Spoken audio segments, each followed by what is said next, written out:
اچھا جی، ایک تو میں نے اس فتوے کو غلط نہیں کہا، البتہ جو کہا ہے سو کہا ہے، وہ ساری دنیا نے پڑھ لیا ہے، آپ نے بھی پڑھ لیا اور جتنے بھی اس گروپ میں شامل ہیں سب نے پڑھ لیا۔ میرا مدعا صرف اتنا ہے کہ قرآن کی معنی میں، قرآن کی آیات کے مصداقات میں، تفسیر میں جب جب بھی لوگوں نے باطل تعویل کی ہے، تحریف کی ہے، دیوبند کی طرف سے اس کے خلاف لب و لہجہ بہت سخت، اور سخت نہیں بھی کہنا چاہیے بلکہ بالکل درست تھا۔ یا تو انہوں نے اس کو زندیق قرار دیا، یا ملحد قرار دیا، یا بے دین قرار دیا، یا گمراہ قرار دیا، یا بدعتی، یا ضال، یا مضل۔ ایک غلام احمد قادیانی پر موقوف نہیں، ہندوستان میں متعدد لوگ ایسے گزرے ہیں، کسی نے حدیث کا انکار کیا، کسی نے قرآن کی من چاہی تفسیر کی، تو کیا ہمارے حضرات دیوبند نے اس کے خلاف اس طرح کے فتوے دیے؟ مناسب نہیں ہے، یہ ٹھیک نہیں ہے، اس کو فتویٰ کہتے ہیں۔ مثلاً فتاوی محمودیہ میں مولوی محمود الحسن گنگوہی نے ایک صاحب کے سوال یہ ہے کہ جی ہمارے ہاں کچھ لوگ مولانا الیاس کو الہامی پیغمبر سمجھتے ہیں، تو کیا ایسا سمجھنا جائز ہے؟ تو حضرت بڑا میٹھا میٹھا جواب دیتے ہیں، نہیں ایسا نہیں سمجھنا چاہیے، یہ ٹھیک نہیں ہے۔ جب سے میں نے وہ فتویٰ پڑھا میرا دیوبند سے دل اٹھ گیا، میرا دل نہیں چاہتا میں کبھی دیوبند کے حوالے سے کسی بزرگ کی کوئی تحریر پڑھوں، کہ یہ اتنے ابن الوقت اور اتنے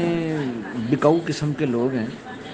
بھائی کیوں نہیں کہی یہ بات، جس طرح غلام احمد قادیانی کے بارے میں یہ بات کہی تھی کہ اگر کوئی مولوی الیاس کو الہامی نبی مانے گا وہ مرتد ہو گیا، وہ اسلام سے خارج ہو گیا، وہ ختم نبوت کا منکر ہے، وہ زندیق ہے، اس کا نکاح ختم، اس کی پچھلی عبادات اکارت، ایمان کا اعادہ واجب، اور اگر کوئی فرائض ادا کر چکا ہے تو وہ ختم، حج کی ہے تو برباد، دوبارہ حج کرے گا، اور پچھلی جو نمازیں پڑھی ہیں وہ سب برباد، اسلام کی نئی زندگی شروع کرے گا۔ کیا باقی لوگ جن کے بارے میں کیا ہر ایک آدمی دلیل سے غلام احمد قادیانی کو نبی سمجھتا تھا؟ کتنے ان پڑھ لوگ تھے، قادیانی مبلغین ان کے پاس پہنچے کہ یہ نبی ہے، نبی ہے، ان غریبوں نے بھی اسی طرح کے ملتے جلتے استفسارات کیے تھے مفتیان سے، علماء سے، کہ جی کچھ لوگ ہمارے پاس آئے ہیں اور ہمیں یہ باور کروانا چاہتے ہیں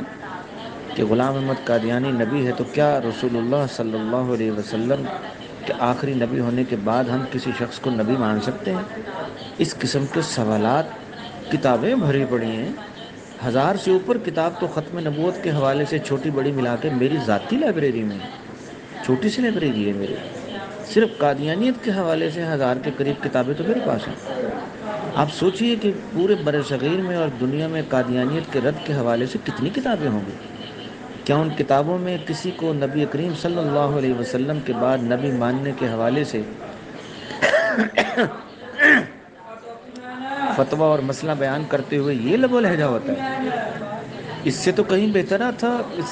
بہتر تھا معافی مانگ لیتے کہ بھائی جان ہمیں معاف رکھیے، ہم یہ مسئلہ بیان کرنے سے قاصر ہیں، یا سیدھا اس آدمی کی داڑھی پکڑ لیتے، پاؤں پکڑ لیتے، پگڑی اس کے پاؤں میں رکھ دیتے، میرے بھیا تیری مہربانی، دیکھ اللہ پاک مارے گا،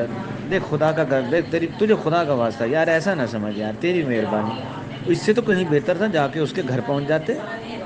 اور اس آدمی کے پیروں میں پڑ جاتے، اپنی پگڑی ٹوپی اس کے پیروں میں رکھ دیتے، اس کی منت کرتے، ترلے کرتے، لجاجت کرتے، خوشامد کرتے، زاری کرتے۔ یہ فتویٰ ہے جو مولوی محمود حسن گنگوہی نے دیا ہے؟ سیدھی سیدھی بات ہے کہ وہ دارالعلوم دیوبند میں بیٹھا ہے، تبلیغی جماعت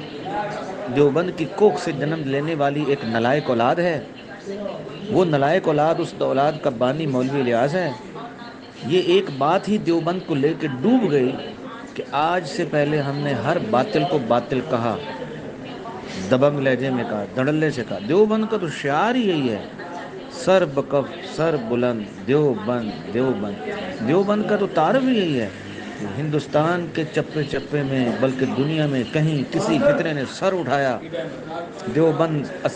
ننگی تلواریں لے کر پہنچ جائیں گے اور ان کے سر قلم کریں گے، اور اس فتنے کو جب تک پیوند خاک نہیں کر لیں گے دیوبند والے پیچھے نہیں ہٹیں گے۔ کہاں تو ان کا یہ تعارف تھا اور کہاں جناب یہ لہجہ، یہ منتیں، یہ خوش آمدیں، جیسے پیسے لے کے فتویٰ دے رہے ہیں۔ تو میں نے وہ فتویٰ پڑھا نا جی، ایسا نہیں سمجھنا چاہیے، یہ مولانا الیاس کے بارے میں یہ خیال نہیں رکھنا چاہیے۔ بھئی مولوی الیاس کیا ہے کیا نہیں، ہمیں اس سے کوئی لینا دینا نہیں۔ پوچھنے والے نے جب پوچھا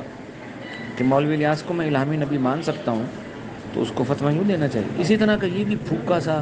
ایسے پھس پھسا سا، بے روح سا، بے مغز سا، بے جان سا، وہ جی قرآن میں جو تعویل کرے مناسب نہیں ہے۔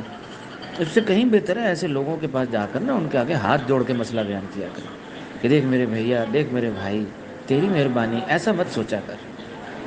کہاں گیا ان کا وہ دو ٹوک لب و لہجہ، اور مفتی شفیع صاحب اکابر دیوبند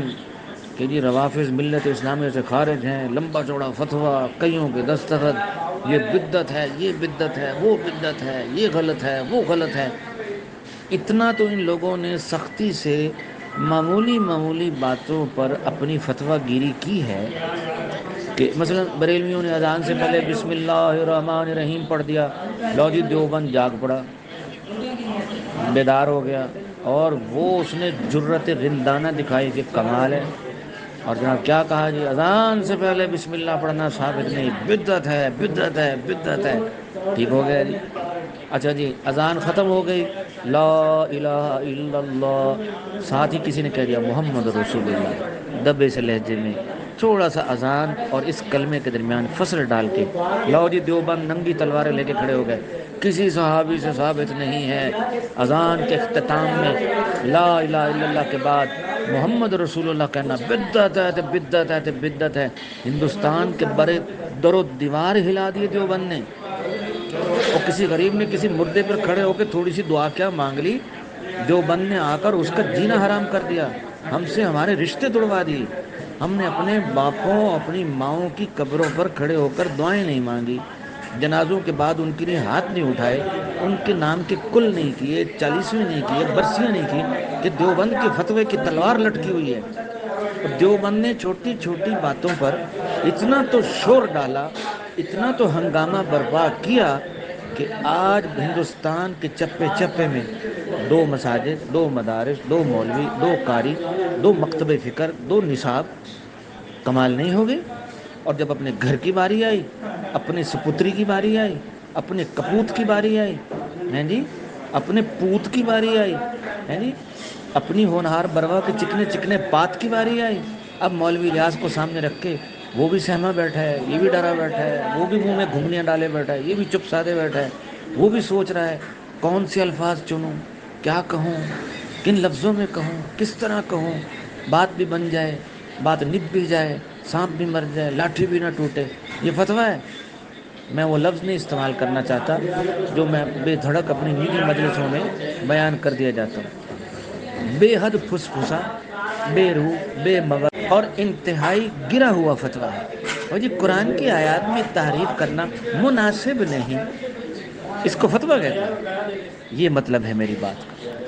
آگے آپ خود غور کر لیجیے۔ بھائی آپ ایسا کریں، مولوی منظور نعمانی صاحب کی کتاب ہے ملفوظات مولانا الیاس، اس کا آپ نے بڑی احتیاط سے مطالعہ کرنا ہے، اور دوسری کتاب ہے مکتوبات مولانا الیاس، یہ مولوی محمد ابو الحسن علی ندوی میاں صاحب نے لکھی ہے۔ اس میں مولوی صاحب صراحتاً جگہ جگہ اس بات کا اظہار کرتے ہیں میرا یہ کام دین بھی ہے، شریعت بھی ہے، جہاد بھی ہے۔ تو سوال تو پیدا ہوتا ہے نا جی کہ مولوی الیاس نے اپنی اس خود ساختہ اور اپنی اس اختراعی محنت کو کیسے جہاد کہہ دیا، ہم کیسے معاف کر دیں اس کو؟ پھر اس کا نتیجہ یہ نکلا کہ جہاد اور قتال کے بارے میں جتنی آیات قرآن کریم میں آتی تھیں، تبلیغ والوں نے اسے شیر مادر سمجھ کر، ماں کا دودھ سمجھ کے یوں سے حلال کر لیا کہ جیسے کہیں کسی راجے مہاراجے کی بارات میں وہ پیسے لٹائے جا رہے ہوں اور اشرفیاں پھینکی جا رہی ہوں اور لوگ لوٹ رہے ہوں۔ انہوں نے تو لوٹ مار مچانے کی انتہا کر دی نا، کہ قرآن کی جو آیت ہاتھ لگی پکڑ کے اپنی تبلیغی جماعت پر ٹھونس ماری۔ پھر ان بے حیاؤں نے، ان بے شرموں نے ایک لمحے کا بھی تردد نہیں کیا، توقف نہیں کیا۔ ہر منبر، ہر محراب، ان کے علماء کیا، ان کے خواص کیا، عوام کیا، ساروں نے ہی قرآن کریم پر یوں ہاتھ پھیرنا شروع کر دیا جیسے بنارس کے ٹھگ ہوتے ہیں نا، تو بنارس میں آنے والے ہر آدمی کی جیب پہ ہاتھ صاف کر جاتے ہیں۔ پھر انہوں نے میلے میں آنے والے دیہاتی کی طرح اس کو لوٹ کے ہی چھوڑا، اس کی چادر تک چھین لی، دھوتی اتار لی اس کی۔ پھر انہوں نے کسی کو بخشا نہیں۔ مدارس میں جا گھسے، جو بخاری پڑھا رہا ہے تو دین کا کام نہیں کر رہا۔ مفتیوں کے پاس جا گھسے، جو بیچارہ بیٹھ کر اتنا اہم دین کا کام کر رہا ہے اس کو بھی پکڑ کے تو دین کا کام نہیں کر رہا۔ پھر انہوں نے مفتی نہیں چھوڑے، علماء نہیں چھوڑے، دارالفتہ نہیں چھوڑے، مسند حدیث نہیں چھوڑی، مسند قرآن نہیں چھوڑی۔ اگر کسی مسجد میں درس قرآن ہو رہا ہے ادھر پہنچ گئے، ابھی تو درس قرآن دے رہا ہے، تبلیغ کا کام تو نبیوں والا کام ہے، یہ کیا کر رہا ہے تو بنیاد ہمیشہ جو رکھی جاتی ہے وہ کوئی پہاڑوں کے برابر نہیں ہوتی، اس کا نام ہوتا ہے خشت اول، پہلی اینٹ۔ اب اس کے اوپر جتنی بڑی مرضی چاہے عمارت کھڑی کر دیجئے اور چاہے وہ آسمان اور سورج ستارے تک چلی جائے، اصل حیثیت اس رکھی جانے والی پہلی اینٹ کی ہوتی ہے۔ جب مولوی الیاس نے صراحتاً کہہ دیا کہ یہ جو میں اپنے دماغ سے گھڑ کے، اس کے ملفوظات میں یہ بات کثرت سے ملتی ہے کہ اللہ میاں نے مجھے خوابوں میں یہ بات سجھائی کہ تو تبلیغ کا کام شروع کر، اللہ تعالیٰ نے اس کو الہام کیا۔ پھر ایک دفعہ موصوف لکھتے ہیں بسا اوقات مجھے اپنے سینے پر وہ بوجھ محسوس ہوتا ہے جو نزول وحی کے وقت رسول اللہ کو محسوس ہوا کرتا تھا۔ تو جی لعنت تو بنتی ہے، وہ آپ نہ دیجیے گا، میں دے لیتا ہوں، وہ کوئی ایسی بات نہیں ہے۔ اب آپ مجھے یہ بتائیے، نزول وحی کی بابت جتنی احادیث بھی ذخیرہ احادیث میں آتی ہیں، جس میں کوئی ایک راوی حدیث اس بات کا مشاہدہ نقل کر رہا ہوتا ہے کہ ہم بیٹھے تھے خدمت اقدس میں کہ اچانک آپ پر وحی کی کیفیت طاری ہوئی، پھر سخت سردی کے باوجود آپ کی جبین مبارک پر پسینے کے قطرے نمودار ہوئے اور ہم سب چپ کر کے بیٹھ گئے کہ حضور پر ضرور اللہ کی طرف سے کوئی وحی نازل ہو رہی ہے۔ اور اس کے بعد وہ انتظار کرتے تھے کہ رسول اللہ صلی اللہ علیہ وسلم کو اس کیفیت سے کب افاقہ ہو تو ہم حضور سے پوچھیں جی ارشاد ہو کہ کیا وحی نازل ہوئی۔ حیرت کی بات ہے کہ جس ذات اقدس پر وحی نازل ہو رہی ہوتی تھی، اس ذات اقدس کے گردا گرد بیٹھنے والوں کو اندازہ نہیں ہوتا تھا کہ رسول اللہ صلی اللہ علیہ وسلم اس وقت کس کیفیت سے گزر رہے ہیں۔ یہ جناب آپ کے یہ بلاد ہندوستان کے اندر، یہ بتوں کی سرزمین میں، یہ بھگوانوں کی سرزمین میں، یہ برہمنوں کی سرزمین میں پیدا ہونے والے یہ کراڑوں کی اولاد، یہ اوپر سے ہندوؤں کا پوت مولوی الیاس، اس کو کیسے پتہ چل گیا بھائی؟ ہے نہیں، وہ جس کا نسب نامہ اوپر جا کے کسی نہ کسی ہندو کراڑ سے جا کے ملتا ہے، یہ ہندوؤں کی اولاد کو کیسے پتہ چل گیا بھائی؟ حضور کے سینے میں جب وحی نازل ہوتی تھی تو کون سا بوجھ ہوتا تھا؟ آج کل میں بھی انہی کیفیات سے گزر رہا ہوں، میرے سینے پہ ہلکا ہلکا بوجھ ہو رہا ہے۔ تو اس طرح کی کفریات اس کی ملفوظات میں آپ کو کثرت سے مل جائے گی۔ پھر لکھنے والے یہی آپ کے بڑے بڑے مولوی، پھر وہ ایک جگہ لکھتا ہے کہ جی میرے سر میں اچھی طرح مالش کرو، خوب تیل لگاؤ، خوب مالش کرو تاکہ مجھے گہری نیند آئے، تاکہ اللہ تعالیٰ سے میں اس کام کے بارے میں ہدایات بھی لے لوں اور سمجھ بھی لوں آئندہ مجھے کرنا کیا ہے۔ تو آپ یہ بتائیے کہ جب مولوی الیاس نے خود یہ بتایا میرا یہ کام ایک الہام کی وجہ سے شروع ہوا ہے، خدا سے براہ راست میں نے ڈکٹیشنز لی ہیں، اللہ جانے اس کے پاس اللہ تعالیٰ کے ساتھ کمیونیکیشن، رابطے کا کون سا نیٹ ورک تھا کہ اس نے اللہ تعالیٰ سے براہ راست کال بھی ملا لیتا تھا، باتیں پوچھ بھی لیتا تھا، کہہ بھی لیتا تھا، سمجھ بھی لیتا تھا، اللہ میاں کے سامنے اپنی گزارشات بھی رکھ لیتا تھا۔ پھر ایک جگہ حضرت صاحب لکھتے ہیں کہ میں گھبرا اٹھا کہ جو کام مجھے اللہ اشاروں میں، کنایوں میں، الہاموں میں، خوابوں میں جو لے رہا ہے یہ تو بڑا بھاری ہے، تو میں اکثر گھبرایا رہتا تھا۔ تو بالآخر اللہ نے مجھے الہام کیا، بھائی ہم نے کب کہا کام تو کرے گا، تجھ سے تو کام ہم لیں گے، یہ تو ہماری ذمہ داری ہے، لو جی رسول اللہ کی ایک فرسٹ کاپی، سافٹ کاپی، بالکل اصل ایک نئی فوٹو اسٹیٹ تیار ہو گئی جناب۔ غلام احمد قادیانی کو تو ہم نے پکڑ کے لتاڑ دیا، اس کو کچھ بھی نہیں کہا، اپنا تھا نا، دیوبندی تھا۔ اچھا آگے دیکھیے، پھر ان کی بیگم صاحبہ حضور کی جناب روایت ہے کہ قبلہ چھت پر رات کو چاندنی راتوں میں اکثر ٹہلتے رہتے تھے، جاگتے رہتے تھے، بڑے متفکر، پریشان، آسمان تکتے تھے۔ اور میں کبھی کبھی پوچھتی سوتے نہیں، کہا جی مجھے اس کام کی فکر مارے جا رہی ہے، آج میری بات سمجھتا کوئی نہیں ہے، وغیرہ وغیرہ۔ کوئی ایک بات ہو نا کہ جس میں ہمیں یہ تردد ہو، ہمیں یہ تذبذب ہو، ہمیں یہ شک ہو یا ہم حیران ہوں کہ یار یہ کام، یہ ساری خرافات، یہ ساری دجلیات، یہ ساری بے ایمانیاں اور یہ ساری بدعات اور ضلالتیں اور الحاد اور زندقہ، یہ سارا مولوی الیاس نے نہیں، بعد والوں نے شروع کیا۔ حضور ان ساری چیزوں کے بانی حضرت موصوف مولوی الیاس صاحب خود تھے۔ پھر حضرت صاحب نے کبھی کہتے ہیں میرا یہ کام کشتی نو ہے، کہیں ارشاد فرماتے ہیں کسی صاحب کو لکھتے ہوئے، ابو الحسن ندوی صاحب کو لکھتے ہوئے کہتے ہیں ایک بار آپ کا خط آیا تھا تو میں نے کافی عرصہ اسے سنبھالے رکھا، پھر وہ کہیں گم ہو گیا،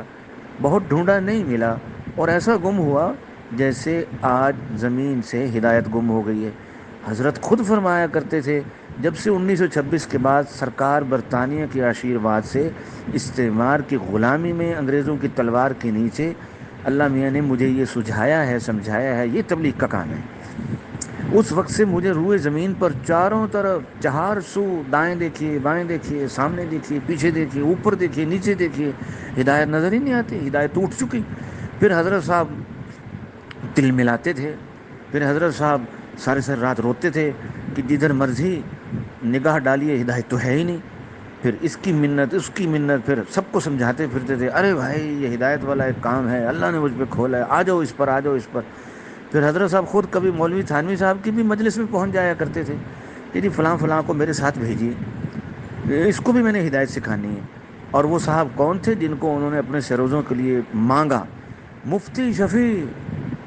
اور وہ اس وقت تھانہ بھون میں خانقاہ امدادیہ میں کرنے کیا پہنچے ہوئے تھے؟ حضرت مولانا اشرف علی تھانوی صاحب نے انہیں دیوبند کی مسند افتاء کی صدارت کے عہدے سے تھوڑی دیر کے لیے رخصت لے کر اپنے پاس بلوایا کہ تم ایک یہ سارا کام جو دارالعلوم دیوبند کے جو صدر مفتی ہو وہ چھوڑ چھاڑ کے ذرا میرے پاس آ جاؤ۔ تو حضرت شیخ تھے، مولانا تھانوی شفیع صاحب کے شیخ تھے، انہوں نے کہا جی میں حاضر۔ وہ وہاں پہنچ گئے تو ان دنوں احکام القرآن جو ہے نا اس کی تصنیف تالیف کا کوئی کام ہوا کرتا تھا۔ جو آپ مولوی الیاس کی جسارت دیکھیے کہ تھانوی صاحب کے سامنے جا کر کہتا ہے جی شفیع صاحب کو ذرا 3 دن کے لیے میرے ساتھ بھیجیے نا۔ تو بھائی انہوں نے تو بڑے، اور وہ مفتی شفیع ان دنوں احکام القرآن پہ کام کر رہا تھا، تفسیر قرآن لکھ رہا تھا، اور حضرت جی الہامی نبی صاحب 64 کھمبے کی پیداوار، ٹین کے ڈبے کی پیداوار، مرزا الہی بخش کے ٹکڑوں پہ پلنے والے خاندان کا یہ چشم و چراغ، اور یہ غداران ملت کے جو نا مال و دولت پہ پلنے والے خاندان کا یہ جو ہے نا جی یہ سپوت، یہ کیا کہتا ہے تھانوی صاحب کو اسے بھی میرے ساتھ بھیجیے جی، میں اسے سروزہ لگوانا ہے۔ تھانوی صاحب نے ڈانٹ ڈونٹ کے جھڑک جھڑک کے اپنی مجلس سے نکال دیا، جو مناسب جھڑکی ہو سکتی تھی انہیں، تو دونوں تقریباً ہم عمر بھی تھے اس وقت۔ تو انہوں نے بڑے پیار سے کہا بھی آپ صرف لوگوں کو نماز کے لیے بلاتے ہیں، اس کام کے لیے تمہیں ہندوستان میں اور بہت لوگ مل جائیں گے، لیکن شفیع جو کام کر رہا ہے وہ ہندوستان میں کوئی نہیں کر سکتا۔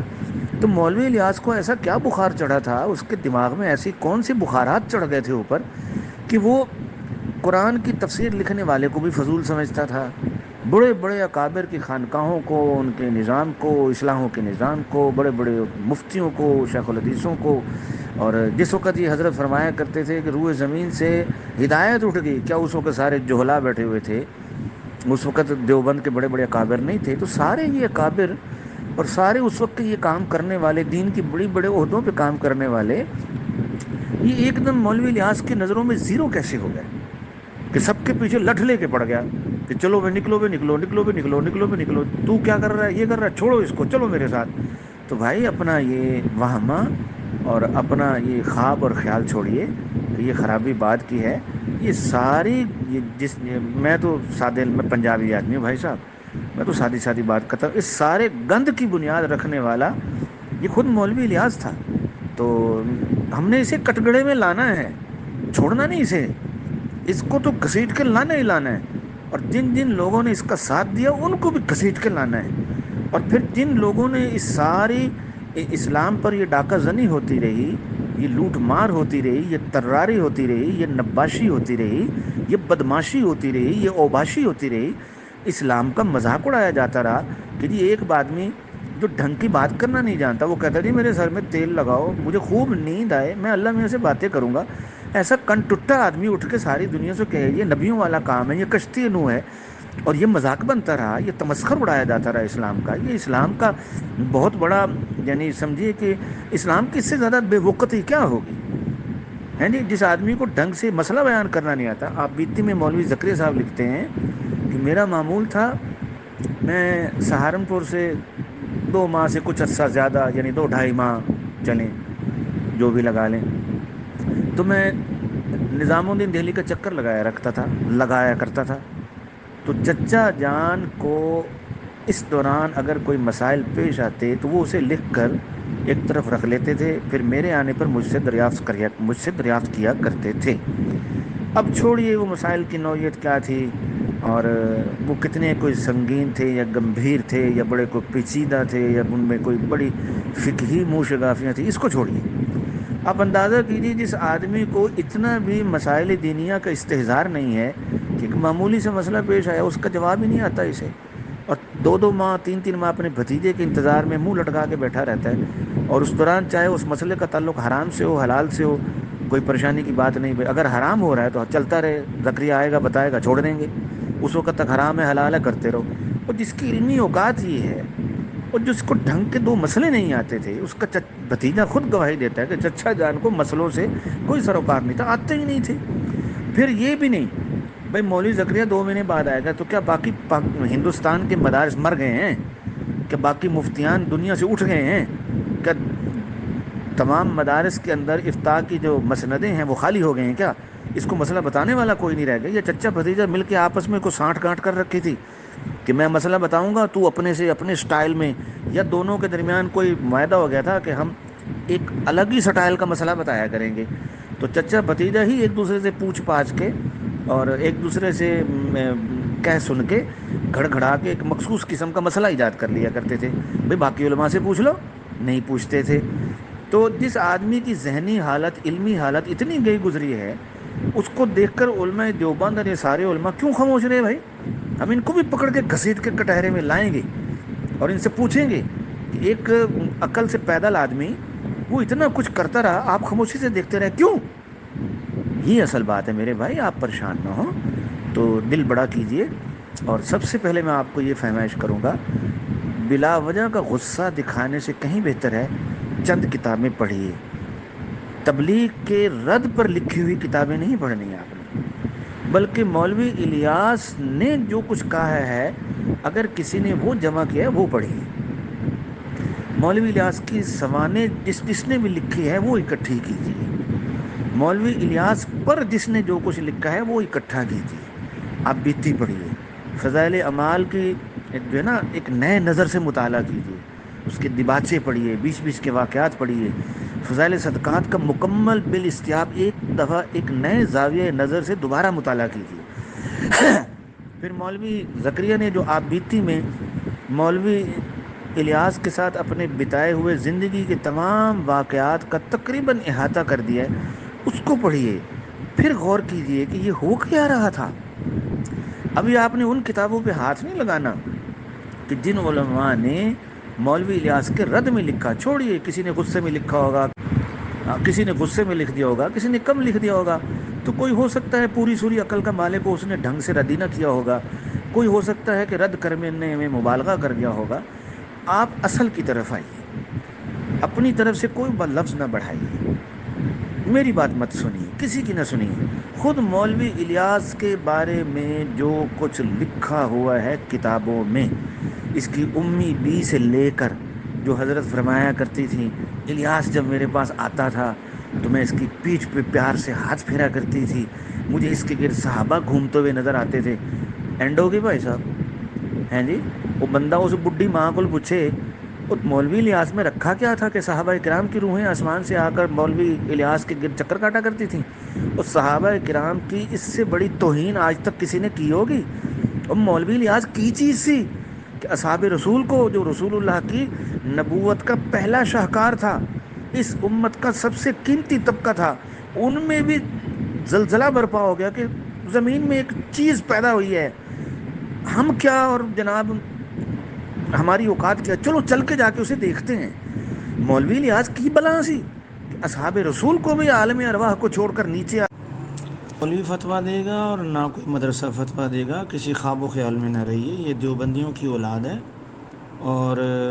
سارا دیوبند، مدرسہ دارالعلوم دیوبند سمیت ان کی کوشش یہی ہے کہ کسی طریقے سے اس جرم کے مجرموں کو بچا لیا جائے۔ کوئی فتویٰ نہیں دے گا۔ انہی جیسے ملتے جلتے مسائل میں انہوں نے دنیا کی باقی سب لوگوں کے خلاف بھرپور کارروائیاں کی ہیں، بڑی فتوی بازی کی ہے، لیکن جب مولوی الیاس نے بھی دوسرے گمراہ اور باطل فرقوں جیسی بلکہ ان سے بھی زیادہ سنگین اور گھنونے باتیں کی تو سارے چپ کر گئے۔ تو اگر تو آپ رہیں گے دیوبند فتویٰ دے گا، تو دیوبند نے پچھلے 100 سال میں کوئی فتویٰ نہیں دیا، تو یہ میٹنگیں بھی کرتے ہیں، سب کچھ طے بھی کرتے ہیں، پھر مکر جاتے ہیں۔ دیوبند صرف اپنا آپ بچا رہا ہے، اپنے بزرگوں کو بچا رہا ہے۔ دیوبند اب کوئی دینی ادارہ نہیں ہے۔ دیوبند اس وقت صرف اور صرف دیوبندیت بچانے میں لگا ہوا ہے، یہ دین بچانے میں نہیں لگا ہوا۔ دیوبند ایک مجرم ادارہ ہے، دیوبند ایک مداہن ادارہ ہے، دیوبند ایک منافق ادارہ ہے۔ جن مسائل میں اس نے باقی لوگوں کو کافر اور مرتد تک کہا ہے، انہی مسائل میں یہ اپنے ہی گھر والوں کے بارے میں بالکل چپ ہے۔ تو دیوبند پر بات رکھیں گے، دیوبند نے 100 سال تو گزروا دیے، اگلے 100 سال بھی گزروا دے گا، یہ کچھ نہیں بولے گا۔ ایک صدی بیت رہی ہے، اگلی صدی بھی بتوا دے گا۔ آپ یہ دیکھ لو، 1926 میں کام شروع ہوا، 20 سے 24 چل رہا ہے، 98 برس ہو گئے، ایک صدی پورے ہونے والی ہے۔ دیوبند نہ بولے گا، نہ بولا ہے، نہ بولا تھا۔ تو دیوبند انشاءاللہ بولے گا بھی نہیں، یہ اگلے 200 سال نہیں بولے گا۔ تو دیوبند پہ بات مت رکھیے، دلائل کو خود لیجئے، خود فیصلہ کیجئے کہ انہی مسائل میں دیوبند کا باقی لوگوں کے ساتھ کیا رویہ ہے، لیکن جب یہی مسائل تبلیغی جماعت میں پیش آتے ہیں تو اس کا کیا رویہ ہے۔ تو دیوبند پر مت رہیے، دیوبند نے اپنی برادری کا ساتھ دینا ہے، دیوبندیت کا ساتھ دینا ہے، دیوبندیوں کا ساتھ دینا ہے۔ اس سے زیادہ اور میں کیا کہہ سکتا ہوں۔ السلام علیکم۔